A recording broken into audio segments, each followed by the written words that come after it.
Hi, my name is Kelsey. I'm an artist and designer based in Toronto, and welcome to my very first vlog. I wanted to start this vlog because I'm in an MFA program and kind of wanted to document the journey from start to finish and see how my art, design, creative practices evolve over time. And hopefully, if you want to follow along, we can learn together and our art practices can grow together. And I hope for a lot of fun along the way. So to start us off, I thought I would share something very special. It's a project that I did about a year ago, and it was with the Sketchbook Project.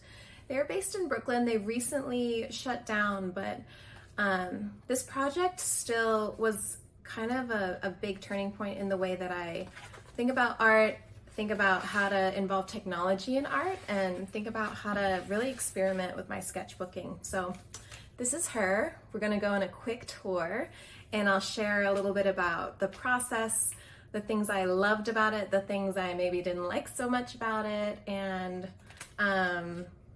yeah, it'll just be a lot of fun and we'll take a trip down memory lane. All right, let's go. Most things that you see in this sketchbook are going to be augmented reality. Even this cover is actually an Instagram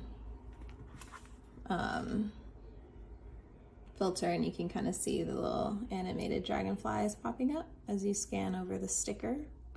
And this is part of another collection I did called Dragons, and there's like t-shirts and prints and a full painting that's based off of this. But I am taking way too long talking about that. So let's go ahead and open her up.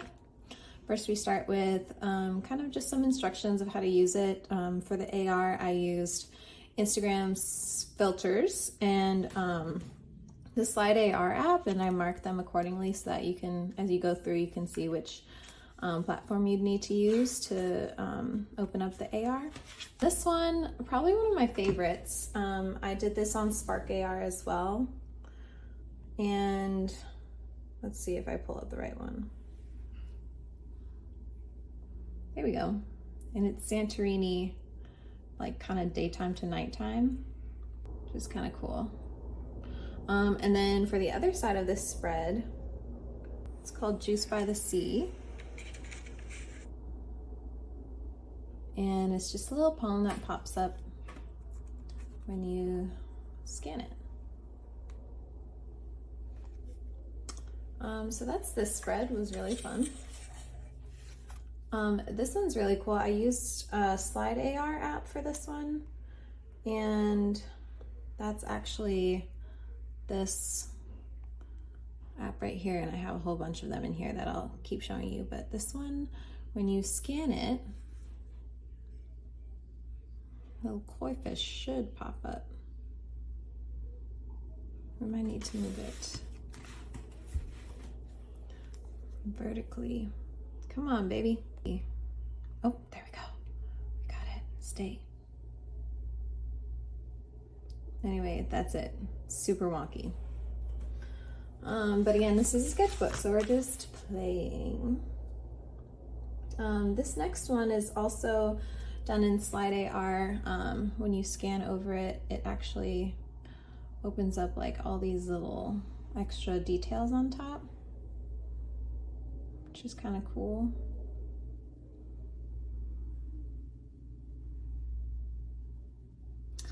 And then I also did another version for Instagram, and that one has words pop up.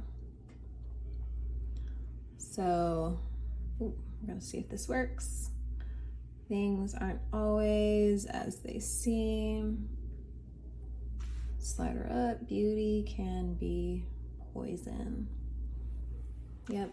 And this is actually inspired by a Nat Geo article on these different kinds of pollution that were found in this river that when they spilled out, they actually ended up creating all these colors in the river. So I think the article was called Poison Beauty or something, but I thought it was kind of cool that, you know, I don't know if it's cool or not, but it was interesting how beautiful things, you need to kind of dig a little deeper to know the context behind them, because sometimes, you know, beautiful things really aren't that beautiful. They can be poison the rivers. Anyway, whatever. Next, we have our fish. And this one I did in Slide AR, and you can see a little red dot right there. Let's see if she's gonna work. This one is super wonky. Oh, I'm getting super close. Come on, baby. Oh, I need to put her upside down. There we go. Oh, it's working. But you can't see it. Ooh, there, see? Fish pops up.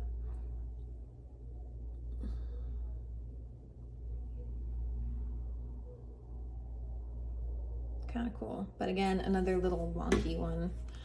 But Sketchbook, it's okay if not everything works. Oh yeah, I forgot that was upside down. So next spread, this next one is called They All Fall Down, and super simple. I think this is kind of the easiest one to track because augmented reality target trackers really love details and hard lines and strokes.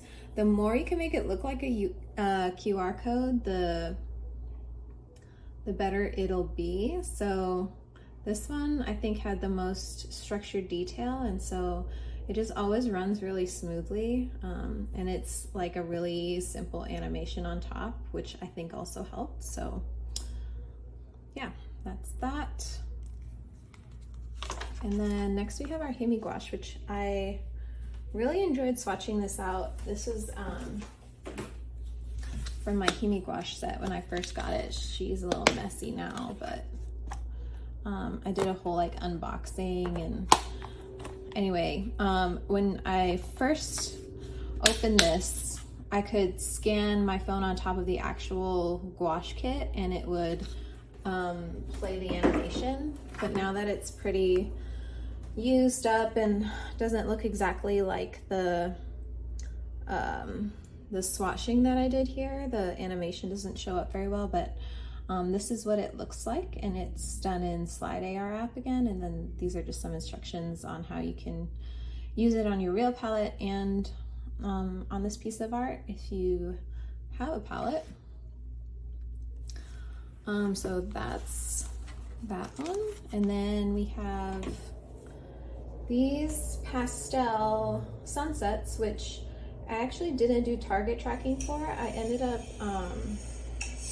just doing a background with this sunset right here. And I'm not gonna try it out because I'd have to rearrange my whole camera and everything, but this is kind of what it would look like.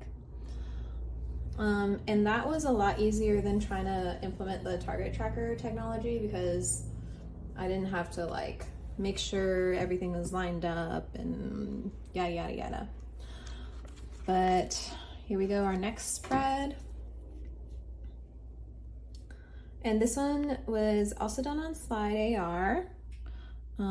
It's a little plant getting watered on this side, and then on the other side it's the plastic bag, and there's a note that comes out as the woman is playing the flute. If it'll read it. Wonky, wonky, wonky, little. Come on. We just gotta get one. Oh, you see that? We got it. Just a little one, just a little guy.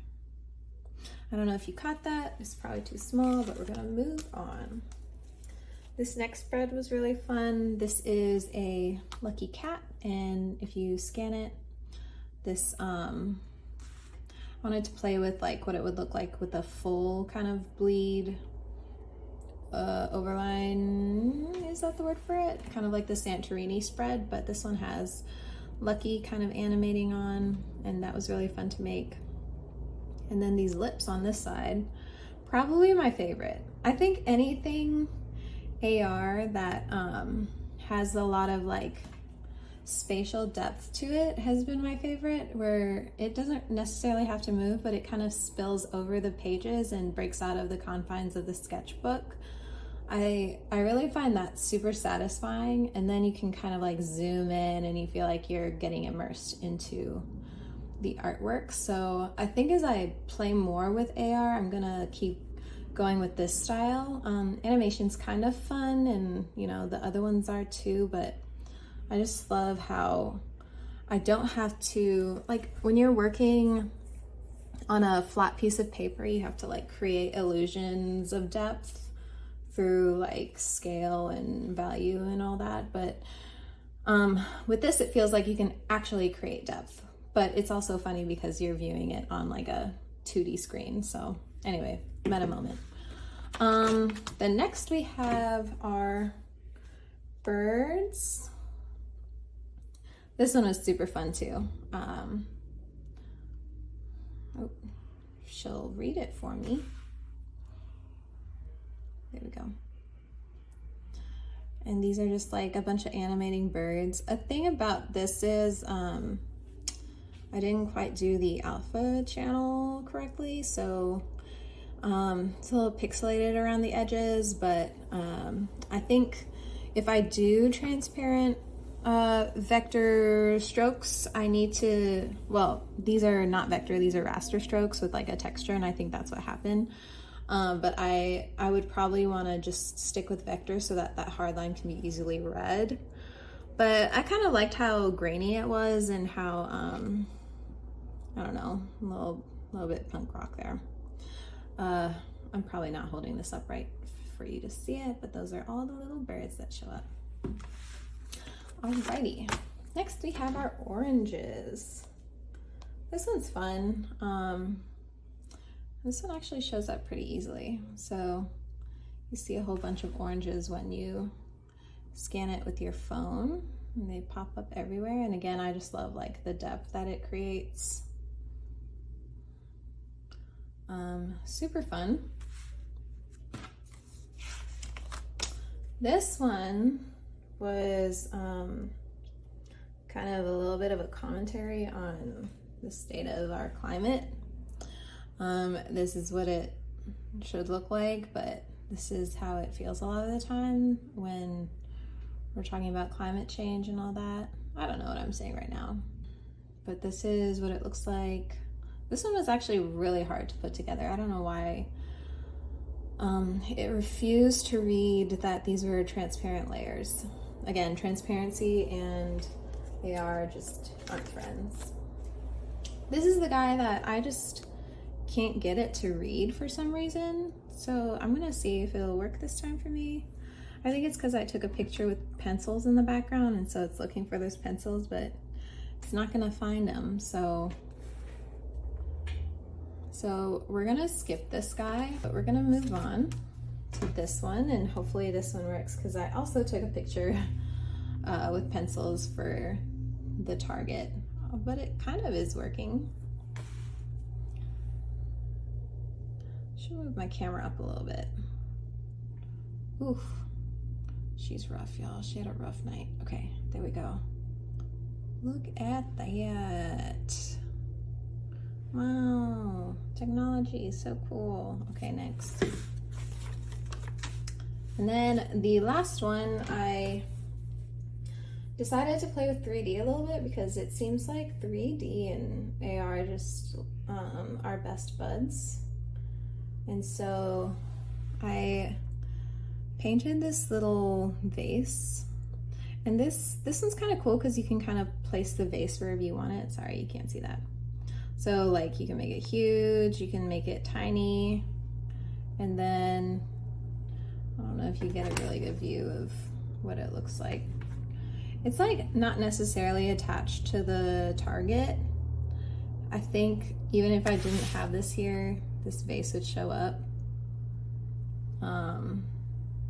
But yeah, it's like kind of in the real world and you can't really see it on the camera. And that is the last spread. Then we just have a cat, a lily, and an orange on the back. All right, y'all. If you made it to the end of this video, thank you so much for joining along. I had a lot of fun touring you through the sketchbook, and hopefully you had a lot of fun looking through it with me. I hope to start vlogging maybe around once a month to start out. We'll see how it goes, but if you want to follow along, like, subscribe, comment, let me know where you're from. If you make art, what kind of art do you make? I would love to get to know you. Leave a comment in the chat. All right, have a good day. Bye.